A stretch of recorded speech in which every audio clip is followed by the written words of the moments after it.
El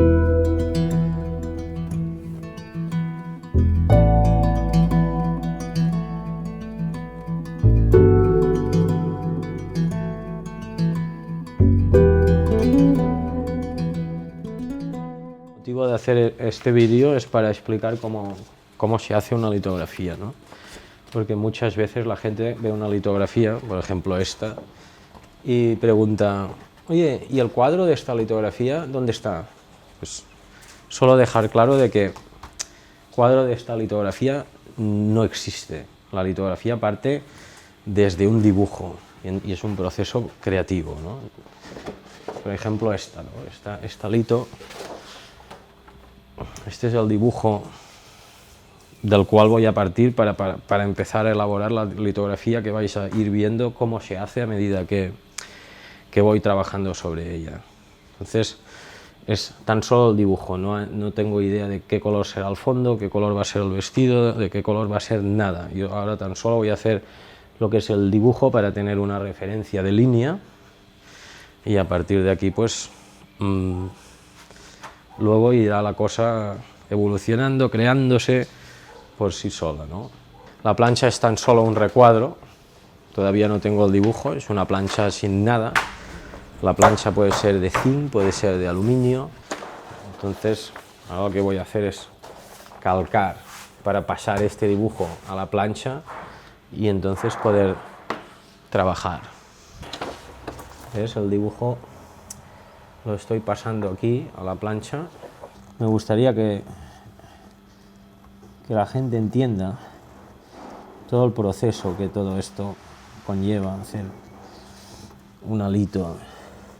Con mi padre en su taller llevamos años trabajando juntos y me encanta hacer litografía. Sí, ahora estoy poniendo el registro para que la línea vuelva a caer otra vez donde estaba, con dos simples crucecitas a cada lado. Materiales muy sencillos, son lápices grasos, tinta grasa, agua y bueno, de lo que estamos acostumbrados los pintores, pinceles. El lápiz hace como un lápiz normal y la tinta es como si hiciéramos acuarela y podemos ir degradando a más, menos intensidad. Esto es todo un proceso manual, totalmente manual, donde hay que involucrarse en esto y hacer la lito pues toda mano. Y entonces esto es un color, esto es solo un color, y cada vez que la litografía vaya a tener otro color habrá que hacer otra plancha. Esto queda así, queda con este grano, con esta cosa. Es la magia, ¿no?, que tiene la lito. Voy a hacer una aguada aquí en el pelo. Entonces esto es lo más bonito que me parece a mí en esta técnica, ¿no? La litografía te permite esto, hacer esto. Ahora estoy aplicando agua tan solo, y entonces la plancha, como no es como un papel que absorbe, la plancha está ahora mismo dejando esto como un charco, ¿no? Entonces yo con la tinta voy a hacer esto, y la tinta lo que va a hacer es lo que le dé la gana.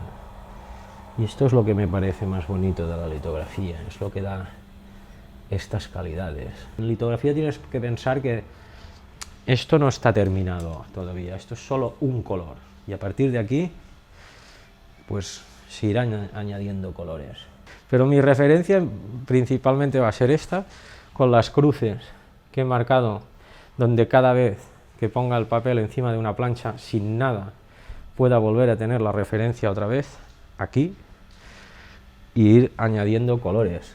Como que después vendrá aquí un ocre, aquí vendrá un rosa, creo. Ya veremos lo que ella diga también. ¡Hala! Así se queda. Sepia. Un poquito más. ¿Ves aquí cómo el agua se va evaporando poco a poco y está dejando estas aguas, lo llamamos aguadas? El agua se mueve por aquí, la tinta se mueve por aquí y hace un poco lo que ella quiere. Ahora va a situar la plancha para tener después todo puesto en su sitio, y lo que va a empezar a hacer es quemarla con ácido para dejar las partes que he trabajado con grasa aptas para recibir tinta, y las partes en donde no hay nada que queden anuladas y que no pueda imprimirse, para que sea el resultado más óptimo. Se van a hacer unas pruebas con 8 hojas de papel, o 9 o 10, o las que hagan falta, para decidir la intensidad del color. Cuando una vez hechas las pruebas se hace un bon à tirer, se llama, que es donde están todas las correcciones, la intensidad a la que tiene que ir cada color, y entonces se decide cuál es la mejor y se pasa a imprimir la edición, que la edición en este caso van a ser 75 ejemplares. Ahora picarás una gama, Iris, y veremos que es un sepia del Didier. Más o menos ves que es al marrón oscuro. Pues ahora lo que pones es la tinta en los rodillos, y estos rodillos, que se llaman los tintadores, son los que van a dejar la tinta encima de la plancha. Ahí ese huequito que vemos tal, pues es que hay menos tinta. La intensidad dependerá de la cantidad de tinta que el estampador ponga. Si pone mucha tinta, la intensidad va a ser más fuerte; si pone menos, la tiene que igualar para toda la plancha. Es decir, la fuerza que nosotros llamamos que vaya más fuerte o que vaya más bajo, dependerá de la cantidad de tinta que le pongamos a la máquina. Si le ponemos más, vamos más fuertes; con menos, vamos más bajos. Y hay muchas veces en donde encontrar el equilibrio de intensidad de la tinta se hace complicado. Poner tinta hasta encontrar el equilibrio exacto es una acción realmente importante.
Llegados a este punto, lo que vamos a hacer es el bon à tirer, porque claro, esto no sale a la primera, siempre hay algún fallo, algún error, los tonos pueden subir o bajar de intensidad, es que quiere decir listo para estampar, ¿no? Lo que vamos a hacer es marcarlo aquí para que cuando se pongan a imprimir la edición en sí, pues que tengan la información correcta, ¿no? Hay cosas, siempre pasan cosas. Esta rayita del sepia fuera, quizás esto habría que fregarlo un poquito. Y esta cosa, esto es del rojo 1, que aparece rosa, también fuera. Añadir aquí en esta luz un poco del rojo. No, esto está bien, esto se queda así. Ya está, tío.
ja es pot procedir a fer l'estampació. Ja està, això.